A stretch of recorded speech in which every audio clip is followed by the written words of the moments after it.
Anne, ça ne s'invente pas, n'a besoin ni d'aiguillon, ni de hausser le ton. Elle est adepte de la méthode douce pour conduire ses attachants compagnons de randonnée sur les chemins de Sagnerousse. Ah bah voilà, je te trouve. Salut Anne. Ça va Laurent? Ouais, on peut vraiment se perdre ici. Hein. Ah, on peut se perdre, il y a beaucoup de chemins de partout. Bah, je vois ça. Alors ça y est, c'est la bête avec qui je vais voyager La bête maintenant. avec qui tu vas voyager. Donc je te présente Tara. Elle a l'air gentille. Très gentille. Hein, tu fais des bisous, Tara? C'est bon, je ne veux pas me Tu bouffer peux lui l'oreille? faire un bisou. C'est gentil, hein, Anne. C'est vrai, c'est gentil. Ouais, hein. c'est très très gentil. Ouais. Et puis ça aime la compagnie, ça aime qu'on s'occupe d'eux. Non mais je savais pas que c'était câlin. Par exemple, tu fais ça à un cheval, quand tu le connais pas, il te met un coup de tête. Hein. Il t'envoie la tête. Ah ma belle. Donc je te propose d'y passer un petit coup de brosse. Ouais. Tu vas franchement, ça a la peau dure, il faut tout décoller. Quand je pense que je me plains des poils de mon chat, bah dis donc. Première fois que je plaignais un âne quand même. Hein? Tu vas passer à la télé. Elle fait ça fière hein, quand même. Ça c'est le beau tapis de sol. Tapis, oui, plutôt de sel, c'est de sol.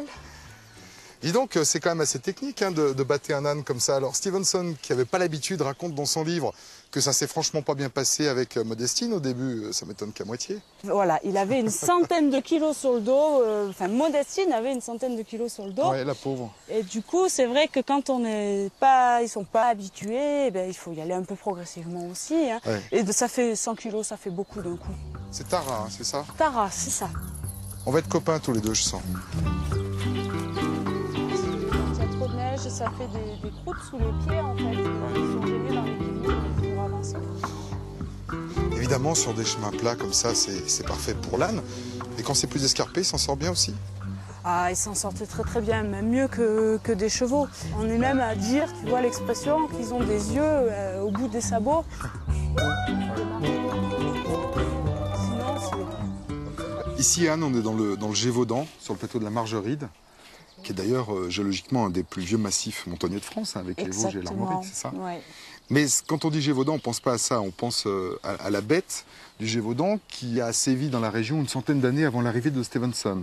C'est tout à fait ça. Et il y a eu des victimes donc à Sagnerousse où on est passé, à Chélar-l'Évêque qui est l'étape d'après. Et tout le territoire ici donc du Gévaudan et de la Margeride a été rythmé par les victimes.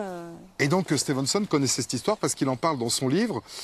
C'est ici qu'il s'est perdu, il a été mal renseigné par des gamins du village qui l'ont fait tourner en rond. Et il parle de la bête du Gévaudan en disant « La bête du Gévaudan a dévoré environ une centaine d'enfants de ce canton.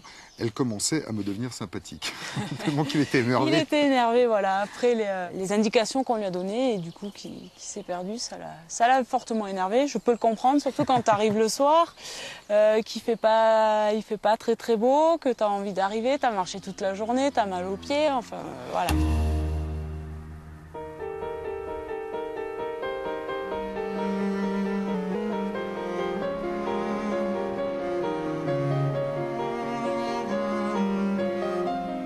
C'est quand même une région où on peut se perdre assez facilement parce que bon, aujourd'hui, on arrive à retomber assez vite sur une route. À l'époque, il y en avait sans doute moins, des chemins.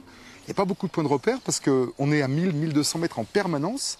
Mais c'est très vallonné, il y a des forêts partout. Alors, c'est vrai que bon, là, on commence à rentrer dans une époque où on commence à avoir des points de repère. Mais l'hiver, par exemple, quand on a la neige, la tourmente, pour éviter justement qu'ils se perdent, qu'ils puissent rentrer le soir à bon port, dans le village où ils allaient, on appelle ça les clochers de tourmente. Il y avait le clocher du village, clocher peigne, clocher de tourmente, où on sonnait le soir ce clocher, les cloches, pour justement donner un point de repère aux voyageurs et aux gens, pour les faire revenir dans le brouillard, la burle. Dans la burle et Donc on se guidait un peu au son en disant tiens, je dois pas être loin de l'auberge. Parce que quand on est dans la burle, eh ben, c'est blanc en haut, c'est blanc en bas, c'est blanc sur les côtés, tu vois plus rien. Comme disent les gens en Haute-Loire, on n'y voit ni ciel ni terre. Exactement.